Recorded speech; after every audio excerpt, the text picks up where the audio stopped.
اب دو شاداب ہوتی ہے تو جانور بھی آ جاتے ہیں، قسم قسم کے جانور بھی پھیلائے ہیں۔ وَتَصْرِيفِ الرِّيَاحِ وَالسَّحَابِ الْمُسَخَّرِ، اور ہواؤں کا چلانا، ہواؤں کا چلنا، کبھی گرم ہوائیں کبھی سرد ہوائیں، کبھی تیز ہوائیں اور کبھی آرام والی ہوائیں، کبھی بارش کی خوشخبری دینے والی ہوائیں، کبھی سردی لانے والی، کبھی گرمی لانے والی ہوائیں، کبھی طوفان بڑھ کر آنے والی ہوائیں جو سب کچھ گرا کر منہدم کر دیتی ہیں۔ اللہ فرماتے ہیں یہ سارا نظام کون چلا رہا ہے؟ لآیات لقوم یعقلون، ان ساری چیزوں کے اندر تمہارے لیے نمونے ہیں، لیکن یعقلون، یہ نمونے ہیں کس کے لیے؟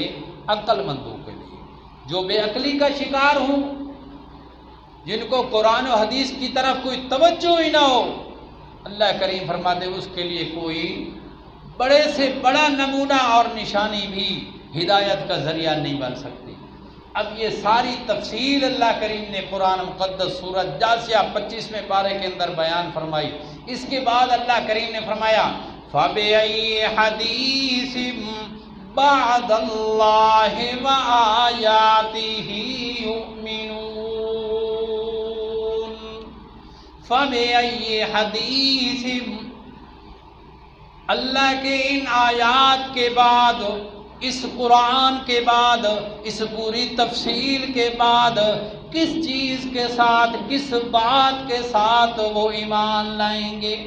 اگر قرآن کے ذریعے ایمان نہیں ملتا تو پھر کس بات کے ساتھ اور کس کتاب کے ساتھ تمہیں ایمان ملے گا؟ جس طرح آج کل بھی کوئی عقل کے بے وقوف لوگ کہتے ہیں، ابھی کوئی کہتا ہے یار یہ کہتے ہیں توحید توحید توحید، کہاں قرآن کے اندر توحید کا بیان ہے؟ سبحان اللہ، کبھی تم نے قرآن کھولا ہو، پڑھا ہو، سمجھا ہو تو پتہ چلے۔ قرآن کریم کی ہر آیت سے رب کی توحید ثابت ہوتی ہے، ہر آیت سے نہیں، ہر جملے اور ہر زبر زیر سے خدا کی توحید ثابت ہوتی ہے۔ کوئی کہتا ہے نہیں جی اس میں بڑے سخت اور گرم مسئلے ہیں، تم فضائل سنایا کرو، فضائل کی طرف لاؤ۔ حالانکہ اللہ کریم فرماتے ہیں جب قرآن کے ذریعے ایمان نہیں ملتا تو پھر فَبِأَيِّ حَدِيثٍ، قرآن کے بعد کون سی بات کے ساتھ تمہیں ایمان ہوگا؟ تو عرض میں یہ کر رہا تھا کہ قرآن کریم کو اللہ کریم نے کئی مقامات پر حدیث کہا ہے۔ بِهَذَا إِن لَّمْ يُؤْمِنُوا بِهَذَا الْحَدِيثِ، اگر کافر و مشرک اس حدیث کے ساتھ یعنی اس قرآن کے ساتھ ایمان نہیں لے آ رہا ہے تو میرے پیغمبر آپ کو پریشان ہونے کی ضرورت ہو۔ ایک مقام پر اللہ کریم نے فرمایا اللہ نزل احسن الحدیث کتابا متشابہا، اللہ نزل احسن الحدیث، اللہ وہ ذات ہے جس نے اتارا بہترین بات کو، احسن الحدیث، احسن الحدیث بہترین بات اتاری، کون سی؟ کتابا، یہ کتاب اتاری، یہ قرآن اتارا، متشابہن، جو ملتا جلتا ہے، جس کے مضمون ملتے جلتے ہیں، جس کی واضح و نصیحت ملتی جلتی ہے، جس کے دلائل ملتے جلتے ہیں، مثانیہ، بار بار پڑھا جانے والا، بار بار دہرایا ہوا، اس کے آیات جتنے بار پڑھے جائیں اتنا ہی ثواب بڑھتا جاتا ہے۔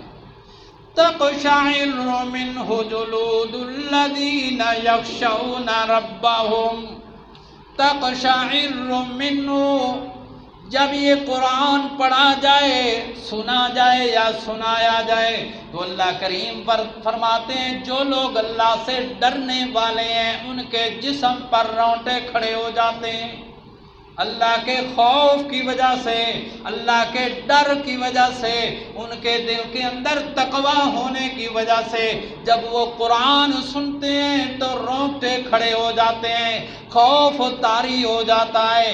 پھر ثم تلین جلودہم وقلوبہم، پھر رونگٹے کھڑے ہو جانے کے بعد، خوف آ جانے کے بعد، اللہ کا ڈر آ جانے کے بعد، پھر ان کے دل بھی، ان کے جسم بھی نرم پڑ جاتے ہیں، پھر ان کا جسم نرم ہو جاتا ہے، ان کے دل نرم ہو جاتے ہیں، الی ذکر اللہ، پھر اللہ کے ذکر کی طرف لگ جاتے ہیں۔ تو یہ ہے ایمان والوں کے اوصاف۔ ایمان والا، اللہ کا خوف رکھنے والا، وہ جب احسن الحدیث قرآن کو سنتا ہے تو اس کو روکتے کھڑے ہو جاتے ہیں۔ جس کے ایمان کے اندر شک ہو، جس کے دل کے اندر ایمان کامل نہ ہو، اس کا حال کیا ہوتا ہے جب قرآن مجید پڑھا جائے، جب اللہ کی وحدانیت بیان کی جائے تو اللہ کریم فرماتے ہیں وَإِذَا ذُكِرَ اللَّهُ وَحْدَهُ اشْمَأَزَّتْ قُلُوبُ الَّذِينَ لَا يُؤْمِنُونَ بِالْآخِرَةِ، جو لوگ